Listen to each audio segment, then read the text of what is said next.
A shocking series of events played out recently after former Attorney General Eric Holder cried cover-up over the probe into so-called Russian collusion. Too bad for him, things blew up in his face as he got a surprise a few moments later, and it was downright nasty. There's no doubt at this point that the liberal claims of Russian collusion are false. After seeing all the leaks that have come out of the government these days, it's safe to say that if someone knew something, the American people would have heard it by now. Sadly, the left is still desperately clinging to the hope that the Russia allegations are true. Proving just that is the liberal outrage over the Republican House Intelligence Committee's most recent announcement saying they didn't find any evidence of collusion between the Russians in President Donald Trump's 2016 election campaign, according to NBC. However, not everything has gone according to plan for the left, who is adamant that the committee's findings must be wrong.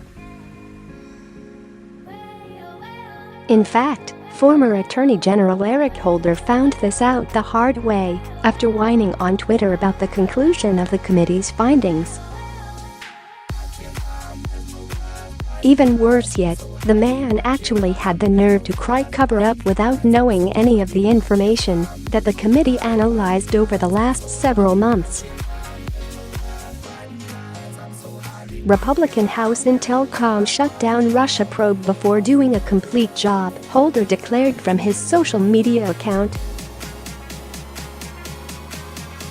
This is a cover-up and a lasting stain on the reputation of what used to be a bipartisan committee when it was run by Republican Rogers and Democrat Ruppersberger. Politics beat a desire for the truth. Too bad for Holder, that was about the time things blew up in his face as he got quite a nasty surprise.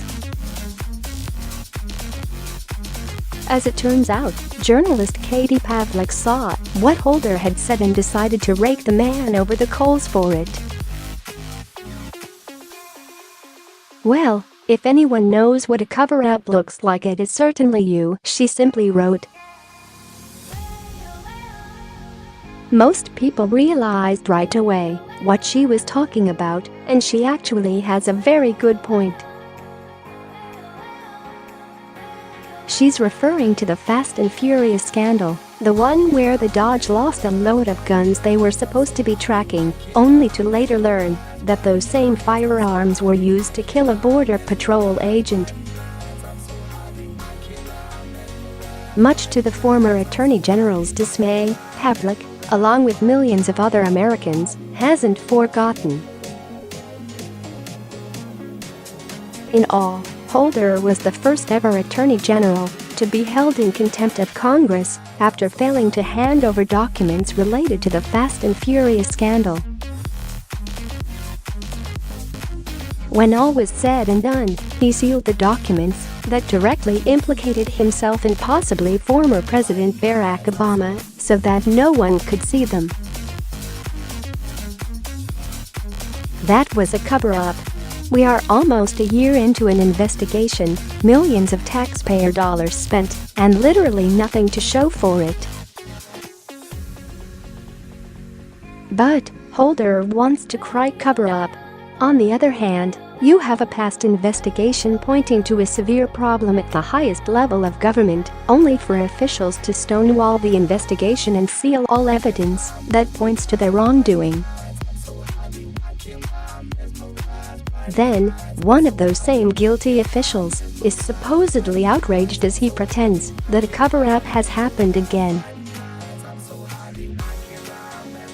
This is the state of our nation now.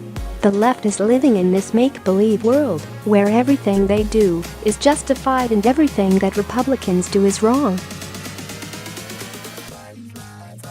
Selective moral outrage is unbecoming of anyone. However, Eric Holder would have done himself a favor by sitting this one out.